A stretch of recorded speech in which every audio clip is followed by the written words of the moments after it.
ஆதியாகமம் 45ஆம் அதிகாரம். அப்பொழுது யோசேப்பு தன் அருகே நின்ற எல்லாருக்கும் முன்பாக தன்னை அடக்கிக் கொண்டிருக்க கூடாமல், யாவரையும் என்னை விட்டு வெளியே போக பண்ணுங்கள் என்று கட்டளையிட்டான். யோசேப்பு தன் சகோதரருக்கு தன்னை வெளிப்படுத்துகையில் ஒருவரும் அவன் அருகில் நிற்கவில்லை. அவன் சத்தமிட்டு அழுதான். அதை எகிப்தியர் கேட்டார்கள். பார்வோனின் வீட்டாரும் கேட்டார்கள். யோசேப்பு தன் சகோதரரை பார்த்து, நான் யோசேப்பு, என் தகப்பனார் இன்னும் உயிரோடே இருக்கிறாரா என்றான். அவனுடைய சகோதரர் அவனுக்கு முன்பாக கலக்கமுற்றிருந்ததினாலே அவனுக்கு உத்தரம் சொல்லக்கூடாமல் இருந்தார்கள். அப்பொழுது யோசேப்பு தன் சகோதரரை நோக்கி, என்கிட்ட வாருங்கள் என்றான். அவர்கள் கிட்ட போனார்கள். அப்பொழுது அவன், நீங்கள் எகிப்துக்கு போகிறவர்களிடத்தில் விற்று போட்ட உங்கள் சகோதரனாகிய யோசேப்பு நான்தான். என்னை இவ்விடத்தில் வரும்படி விற்று போட்டதினால் நீங்கள் சஞ்சலப்பட வேண்டாம். அது உங்களுக்கு விசனமாயிருக்கவும் வேண்டாம். ஜீவரட்சணை செய்யும்படிக்கு தேவன் என்னை உங்களுக்கு முன்னே அனுப்பினார். தேசத்தில் இப்பொழுது 2 வருஷமாக பஞ்சம் உண்டாயிருக்கிறது. இன்னும் 5 வருஷம் உழவும் அறுப்பும் இல்லாமல் பஞ்சம் இருக்கும். பூமியிலே உங்கள் வம்சம் ஒழியாமல் இருக்க உங்களை ஆதரிக்கிறதற்காகவும் பெரிய இரட்சிப்பினால் உங்களை உயிரோடே காப்பதற்காகவும் தேவன் என்னை உங்களுக்கு முன்னமே அனுப்பினார்.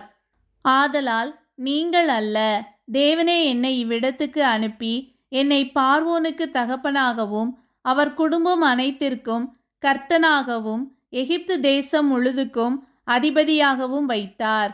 நீங்கள் சீக்கிரமாய் என் தகப்பனிடத்தில் போய், தேவன் என்னை எகிப்து தேசம் முழுதுக்கும் அதிபதியாக வைத்தார், என்னிடத்தில் வாரும், தாமதிக்க வேண்டாம். நீரும் உம்முடைய பிள்ளைகளும் அவர்களுடைய பிள்ளைகளும் உம்முடைய ஆடு மாடுகளோடும் உமக்கு உண்டாயிருக்கிற யாவற்றோடும் கோசேன் நாட்டில் வாசம் பண்ணி என் சமீபத்தில் இருக்கலாம். உமக்கும் உம்முடைய குடும்பத்தாருக்கும் உமக்கு இருக்கிற யாவற்றிற்கும் வறுமை வராதபடிக்கு அங்கே உம்மை பராமரிப்பேன். இன்னும் 5 வருஷம் பஞ்சம் இருக்கும் என்று உம்முடைய குமாரனாகிய யோசேப்பு சொன்னான் என்று சொல்லுங்கள். இதோ உங்களோடே பேசுகிற வாய் என் வாய்தான் என்பதை உங்கள் கண்களும் என் தம்பியாகிய பென்யமீனின் கண்களும் காண்கிறதே.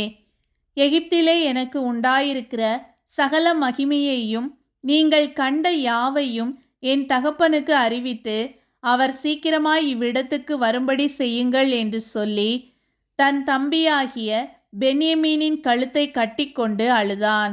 பென்யமீனும் அவன் கழுத்தை கட்டிக்கொண்டு அழுதான். பின்பு தன் சகோதரர் யாவரையும் முத்தம் செய்து அவர்களையும் கட்டிக்கொண்டு அழுதான். அதற்கு பின் அவன் சகோதரர் அவனோடே சம்பாஷித்தார்கள். யோசேப்பின் சகோதரர் வந்தார்கள் என்கிற சமாசாரம் பார்வோன் அரமனையில் பிரசித்தமான போது பார்வோனும் அவனுடைய ஊழியக்காரரும் சந்தோஷம் அடைந்தார்கள். பார்வோன் யோசேப்பை நோக்கி, நீ உன் சகோதரரோடே சொல்ல வேண்டியது என்னவென்றால், உங்கள் கழுதைகளின் மேல் பொதி ஏற்றி கொண்டு புறப்பட்டு கானான் தேசத்துக்கு போய் உங்கள் தகப்பனையும் உங்கள் குடும்பத்தாரையும் கூட்டிக் கொண்டு என்னிடத்தில் வாருங்கள். நான் உங்களுக்கு எகிப்து தேசத்தின் நன்மையை தருவேன். தேசத்தின் கொழுமையை சாப்பிடுவீர்கள். நீங்கள் உங்கள் குழந்தைகளுக்காகவும் உங்கள் மனைவிகளுக்காகவும் வண்டிகளை எகிப்து தேசத்திலிருந்து கொண்டு போய் அவர்களையும் உங்கள் தகப்பனுடனே ஏற்றி கொண்டு வாருங்கள். உங்கள் தட்டுமுட்டுகளை குறித்து கவலைப்பட வேண்டாம். எகிப்து தேசம் எங்கும் உள்ள நன்மை உங்களுடையதாயிருக்கும் என்று சொல்லி உனக்கு நான் இட்ட கட்டளைப்படியே செய் என்றான். இஸ்ரவேலின் குமாரர் அப்படியே செய்தார்கள்.